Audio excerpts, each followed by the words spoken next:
My name is Ismail. I am from Afghanistan. Currently, I am working with an international humanitarian independent organization. The earthquake happened almost 5 days ago, 2022, 6 months 25. It was the middle of night when the earthquake happened, and not only I, everybody was sleeping there.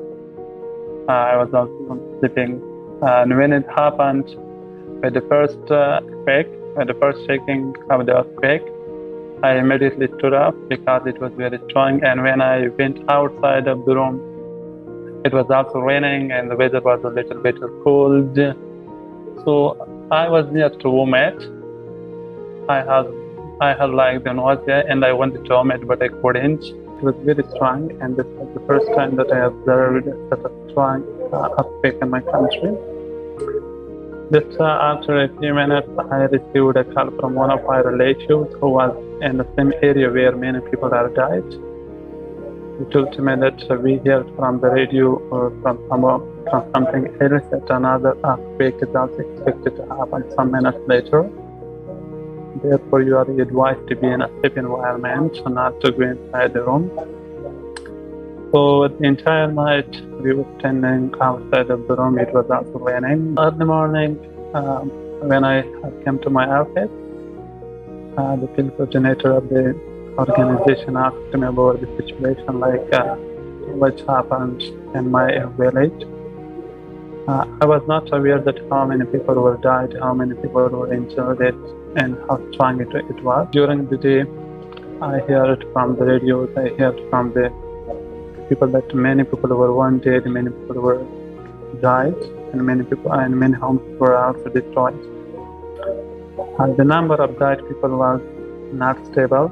Time by time, it was going up until the end of the day. It were more than 1,000 people who lost their lives, and more than 1,500 people were injured, and many homes were destroyed. As I was from the same area and my relatives still live there, therefore I made many calls to them, and I had a video call with them because I was not sure what's happening there. When I started home, to the environment, to the people, I was really depressed, which means I had some kind of stress and I couldn't concentrate in my work. The next day, my organization I'm working with MSF decided to go there. So we sent one medical team there, and they operated there successfully. And 2 days later, we had a helicopter flight there. So we wanted to observe the environment, if we have the ability to provide some further support to items, first aid, if we are able to go there or not. So when I went there, we went to Spera district. This is the district where almost 30 people have died. There are 2 districts, 2 villages, which had the greatest amount of casualties, like one is Ghana and one is Borno.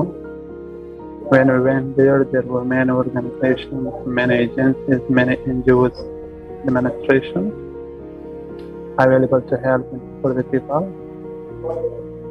When we were there during the day, the earthquake also happened many times, but it was not as severe as the first one was.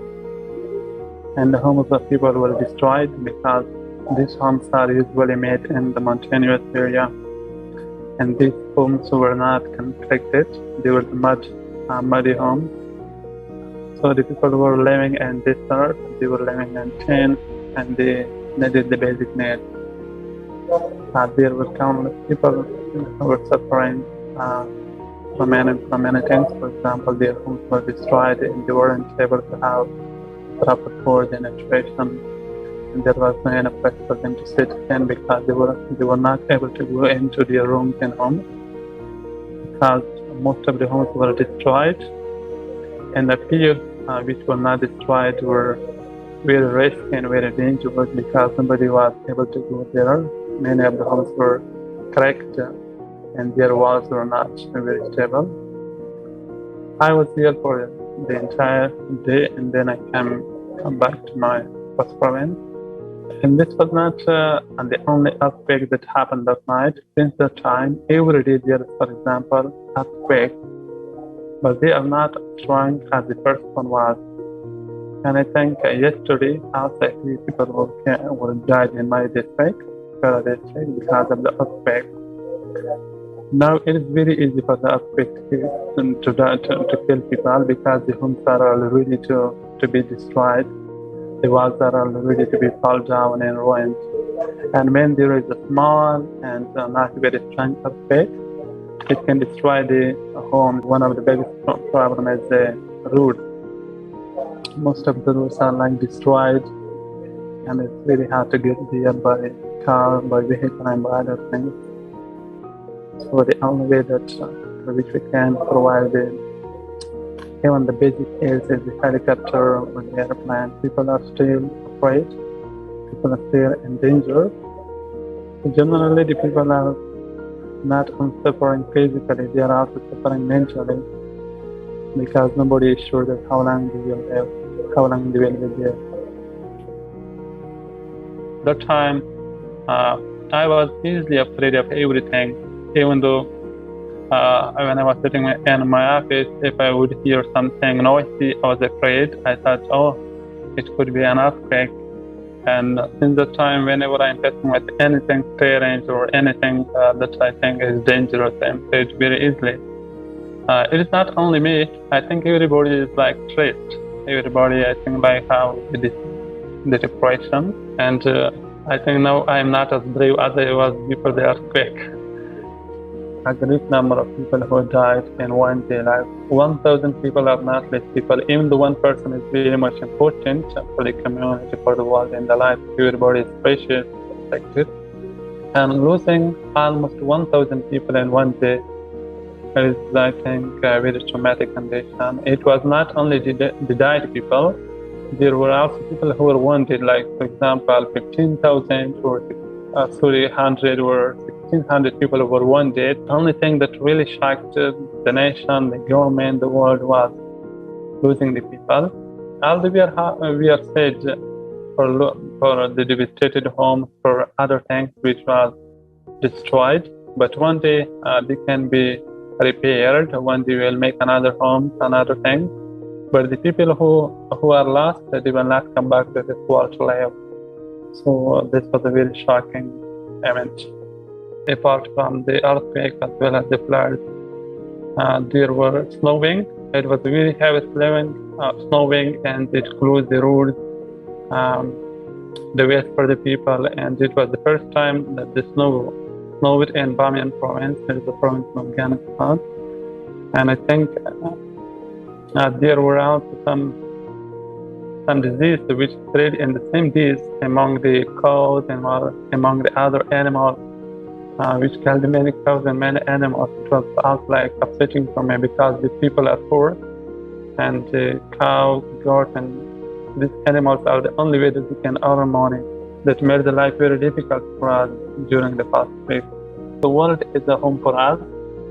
It is not only for one country, it's also not for one organization. Everybody lives in the world.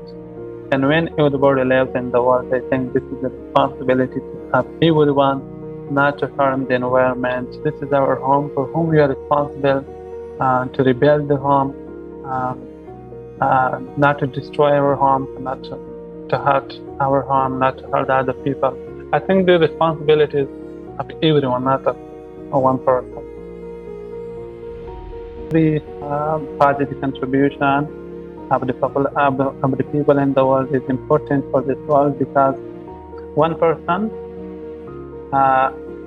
it could be difficult for one person to change the world, but if we are together, if we are united, we can positively change the world. At least, if we cannot stop the earthquakes, if we cannot stop any other natural disasters, at least we can stop the man-made disaster. World is our home. It will be better to live in a safe environment. Like everybody wants to go to heaven, nobody wants to go to hell.